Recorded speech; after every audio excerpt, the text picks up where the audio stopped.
My name is Dmitrij Streshnev. I was born in Moscow and spent 5 years on studying the Arab language in the Moscow State University.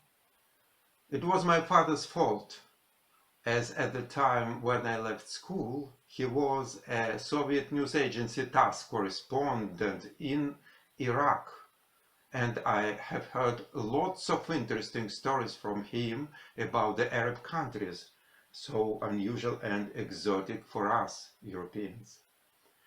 So I decided to follow in my father's footsteps and become a journalist specializing in the Orient. I succeeded in that and worked for 15 years in the countries of the Arab world. I was first inspired to write this book by a journalist trip that I took to a refugee camp in northern Syria, organized by the United Nations Relief and Work Agency for Refugees during Desert Storm. Desert Storm was the military operation launched in 1991 to liberate Kuwait from Iraqi control in the wake of Saddam Hussein's invasion. Retreating Iraqi troops set fire to Kuwaiti oil fields as they left.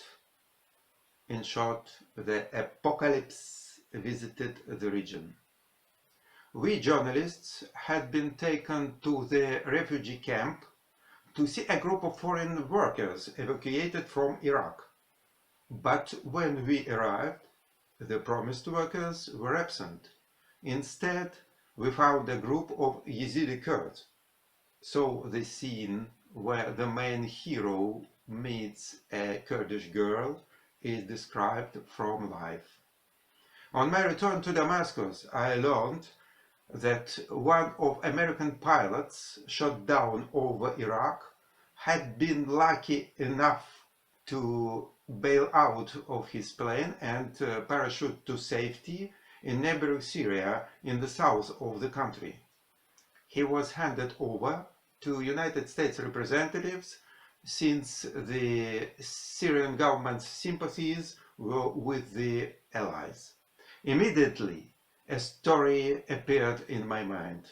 In this story, the pilot lands not in southern, but in northern Syria, because I wanted him to meet two other characters there. This unusual group, consisting of a citizen of a superpower that scarcely existed anymore, I mean the USSR, a girl personifying the old beliefs of the Orient, and the United States Air Force pilot, an explosive mixture of East and West, of triumphant capitalism and declining communism, of military force and obedience to the divine predestination, pushed me to start writing.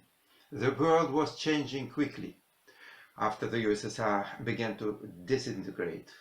Soviet citizens felt a sharp need for universal changes at the same time as doubting they would happen. And my book speaks of that too.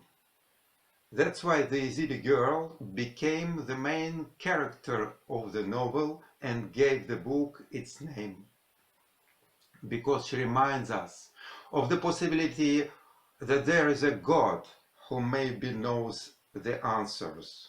So when he finds himself in dire straits, in a world governed by ancient and obscure legends, where armadas of military planes streak through the biblical skies, when the future of the great atheist states in which he grew up is uncertain, and on top of all that, he is totally depressed about his relationships with women, in such circumstances, it is no wonder that the main character tries to invite his own mythology.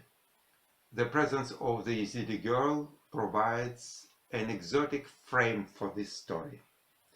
In what do the Yazidi have faith? They trust in a unique God whose name is not to be pronounced. 7 angels help God to rule the world. The highest in rank is Melek Taus, represented as a peacock. Having created the world, God dismissed himself, so in fact it is Melek Taus who rules. Melek Taus, the first angel created by God, embodies fire, at the same time purifying fire and burning fire. He refused to bow to the first man God created. You see, there are similarities here with the Christian legend of Lucifer. But in the Yazidi religion, Melek Taus remains a part of the divine trinity. That's why it is rumored that the Yazidi worship the devil.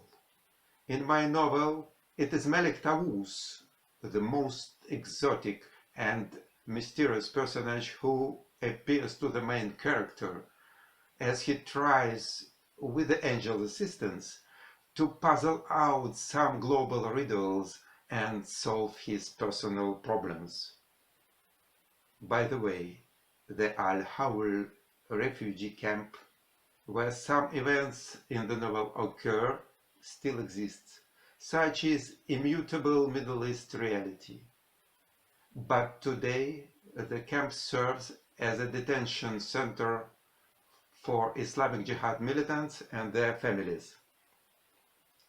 Finally, I would like to express my gratitude to the Gattomerlino printing house and personally to Mrs. Piera Mattei.